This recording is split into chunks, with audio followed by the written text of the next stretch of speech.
На барање на специјалното јавно обвинителство одржавме состанок за најавите кои што беа дека истражителот не му е дозволено да биде внатре во Управата за безбедност и контраразузнавање. Имавме средба, разговаравме, поддршката моја ја имаа целосно како што имаат во целиот овој процес и ги расчистивме работите. Специјалната јавна обвинителка го повлече истражителот, заради тоа што најверојатно имаат недоразбирање во начинот на договор со Управата за безбедност и контраразузнавање и во моментот кога ќе се обезбедат техничките услови со присуство на човекот од Ериксон да се докомплетира постапката, бидејќи веќе 2/3 од наредбите се извршени. Само треба јавноста да знае дека нема никаков проблем и дека судските наредби ќе бидат завршени до крај. Тоа е прашање кое што ќе го одговорат обвинителите кога и во кое време ќе дојде. Тоа е поканет, заради тоа што тие мора да направат преку техничка помош да бидат извадени електронските податоци.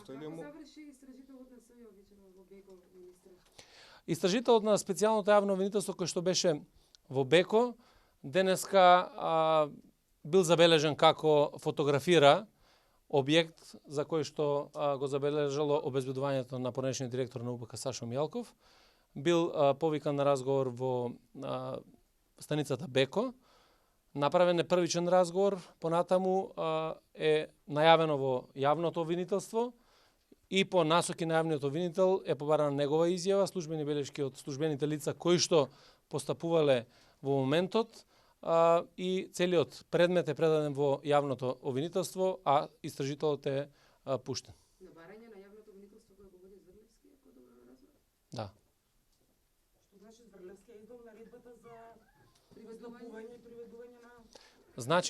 Значи дека надлежниот обвинител од јавното обвинителство кое што постапува по тој предмет ја издал наредбата. Тој предметот не разбрав. А зошто би го привеле? Тоа сака да... Која е причината за... Чифрата објект?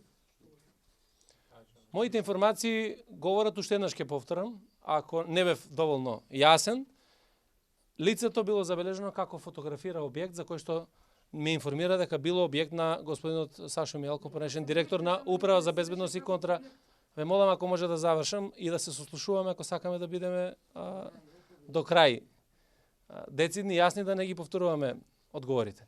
Значи, бидејќи е забележено обезбедувањето како го слика тој објект, бил повикан во полициска станица Беко, бил известен јавниот обвинител дал насоки како понатаму да се постапува, вечерва е дадена изјавата, соберени се службените белешки од лицата кои што постапувале, полициските службеници, и е предметот предаден во јавното обвинителство. Што е спорно, министра, дека е сликал? Значи, За мене не е спорно, јас претпоставам дека бил на некоја задача, меѓутоа тоа треба да го каже специјалното јавно обвинителство дали бил на задача. Познавате ли некои други вакви случаи кога луѓе фотографираат објекти, обвинителите издаваат наредби за приведување?